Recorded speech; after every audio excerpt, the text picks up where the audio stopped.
Mga araw po sa inyong lahat ha.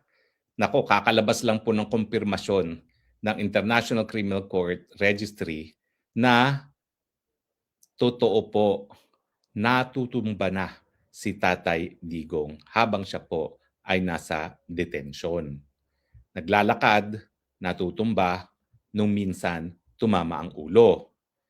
Actually, ako po yung sa tingin ko kauna-unahang nakalaman na natumba si Tatay Digong, tumama ulo, dinala sa ospital, pero hindi binigyan ng abiso ang pamilya. Ang hindi ko maintindihan, bakit hindi naman nawawalan ng bisita si Tatay Digong na kanyang mga pamilya, and yet, nangyayari itong mga pagtutumba, tumatama ulo, hindi pinagbibigay alam kay Tatay sa pamilya, no? Now, ang nagsabi po sa akin diyan na isang nagtatrabaho sa loob 'no, at, medyo nahiya nga siya o natakot na sabihin sa akin na baka naman hindi alam nila VP na nahulog nung minsan si Tatay Digong, tumama ang ulo, dinala sa ospital at dun nga yung napabalita na linabas siya at dinala sa ospital. Pero hindi nga nila publiko na ang dahilan ay tumatama ang ulo sa sahig. Now, ngayon, ang linabas na report ng registry ay totoo. Tumutumba si Tatay Digong. At ang nakakabahala, hindi lang pala minsan, hindi lang 2 beses, mukhang regular na natutumba na si Tatay Digong habang naglalakad.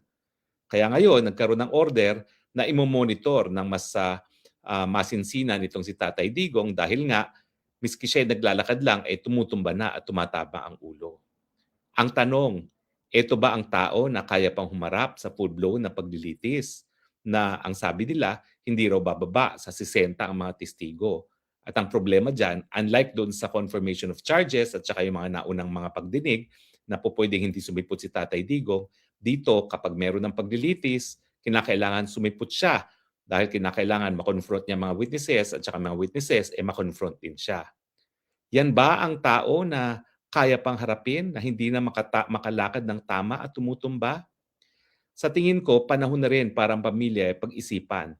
Ano ba talaga ang pananagutan ng ICC na paulit-ulit na palang natutumba si Tatay Digong, hindi pinagbibigay alam kita sa pamilya? Ano ba ang mga naging epekto initong paulit-ulit na pagtutumba at tumatama ulo sa kanyang pag-iisip? Meron na bang pananagutan ng ICC dahil nga alam naman nila na bilang 82 anyos na tao, kinakailangan mas masinsinan ng pagbabantay diyan dahil pa sa kanyang ordinaryong paglalakad, natutumba na siya. Sa tingin ko po walang immunity ang ICC. Wala pong immunity yan, hindi yan estado. So kung talaga mapapakita natin ng pabaya ang ICC at patuloy nilang kinukulong ang Tatay Digong na hindi na kaya talaga humarap sa ganitong mga paglilitis at may mangyari sa kanya, at sana naman wag na nating antayin ang pangyayari sa kanya, talaga magkakaroon ng pananagutan ng ICC. Ang question, sino ba mananagot dyan? Ang mga West ba? Ang mga registry ba? Ang mga bansa ba na merong mga miyembro ng ICC? Well, wag nating kakalimutan, bagamat hindi pa natin sigurado kung ano mangyayari sa ganyang litigation, sana nga hindi na umabot na tayo magdidemanda dahil meron ng abirya na nanggaling kay Tatay Digong. Ngayon pa lang, sana masusi ng pag-aralan ng bagong trial chamber kung kaya pa ni Tatay Digong na humarap sa mga paglilitis na ito. Ako naman, hindi ako dalubhasa, pero kung naglalakad ka lang, paulit-ulit ka nang natutumba, ibig sabihin, wala ka na talagang kakayahan para harapin ang ganyang paglilitis. Ang hahanapin ng korte dyan is kung kaya pa ba ni Tatay Digong unang-una na physically humarap dyan sa paglilitis na yan. Pangalawa, yung kanyang estado ng pag-iisip. Kung kaya pa ba niyang magbigay ng instruction sa kanyang mga abogado kung ano magiging depensa niya. Ang problema, bago pa man madala si Tatay Digong sa Pilipinas pa lang, ako'y palaging tinatawagan at paulit-ulit ang kanyang sinasabi. No? So yan po ay palatandaan na meron ng Alzheimer's. Ako naman po, talagang bihasa ako dyan sa Alzheimer's dahil halos lahat ng matatanda ako po nag-alaga sa Pilipinas. Dahil ako lang po natira sa Pilipinas, ako nag-alaga sa lolo, sa lola, sa nanay, sa tatay, sa isang dalawang tiyo, dalawang tiya. At alam niyo ba nasa pamilya namin yung Alzheimer's. Kaya lahat sila, bago pa ba may Alzheimer's.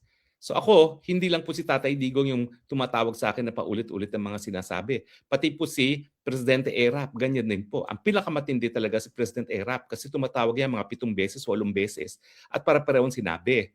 Ako naman, nabanggit ko lang yan na minsan kay Senator Jinggoy, hindi sa ayaw ko siyang tumawag kasi naaaliw naman ako na tinatawagan ako ni Presidente Erap. No? Pero nung nasabi ko po kay Senator Jinggoy, naku, tinanggalan ng telepono si President Erap. Kaya natigil yung mga phone call namin ni Presidente Erap na hindi ko naman talaga kinukonsidera na abala, na aaliw nga ako dahil kahit papano nakakatulong ako doon sa kaibigan nating si Presidente Erap.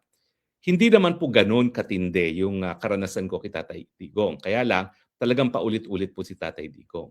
So ang tanong, kaya pa ba niyang maalala kung ano yung mga pangyayari diyan sa drug war? Kaya pa ba niyang gumawa ng depensa? Kaya pa ba niyang sabihin sa mga abogado niya kung ano yung magiging depensa niya o hindi na niya maalala?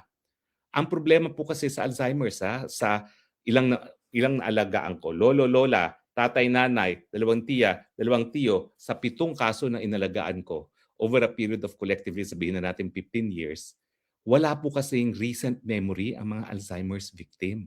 Ang kanilang memory ay yung mga kabataan pa nila, matagal nang nakalipas. Kaya po, hindi ako magtataka kung ganyan din ang mangyayari kay Tatay Digong na hindi na niya maalala yung mga pangyayari nung siya ay naging presidente at yung huling termino niya bilang isang mayor na kung saan siya ay nasasakdal ngayon sa mga kaso dyan sa ICC. So sa tingin ko, kung talagang magkakaroon ng masusing pag-aaral ang dalubhasa, magkakaroon talaga sila ng konklusyon na hindi na kaya ni Tatay Digong na humarap sa paglilitis, dapat na siyang pauwiin doon sa Davao kung saan siya ay mananatili at mabubuhay ng mapayapa hanggang siya ay tawagin ng ating Panginoon. Siguro naman po, dahil ang ICC ay nagsasabi na sila ay nagbibigay ng katarungan, ikokonsidera nila yung pag-iisip at pangangatawan ng tao bago talaga payagan na humarap sa full-blown na paglilitis. Ulitin ko po hindi ko naman sinasabi na medyo yung mga biktima. Kung sa tingin nila ay talagang kinakailangan nila ng hukuman, dyan po sila sa Pilipinas magdemanda. Ang pagkakaiba po niya, pag dinimanda nila si Tatay Digong sa Pilipinas, at least dyan lang sa Davao RTC siya po pwedeng madima. Diba? O ililipat na lang na hukuman ng Supreme Court ang venue dyan sa Davao City nang siya ay nandun mismo sa bahay niya at hindi nakakulong sa isang malayong lugar sa isang dayuhang bayan. Hindi naman po siguro masama yun. No? Dahil ang sinasabi naman natin, ang mga lokal na hukuman ay bukas at kayang magbigay ng katarungan gaya ng binigay na katarungan dun sa pamilya ni Kian de Los Angeles. So maraming salamat po sa inyong patuloy na pagtitiwala at patuloy na panunood, pakikisama dito sa ating Spokes Hour.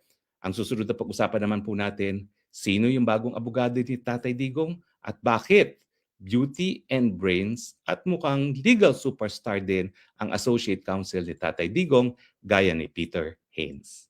Maraming salamat po sa inyong patuloy na pagsubaybay. Ito po ang inyong Spokes ang Bayan nagsasabi, I love you, Philippines. You're the only country that I have. You're the only country that I will love. God bless the Philippines.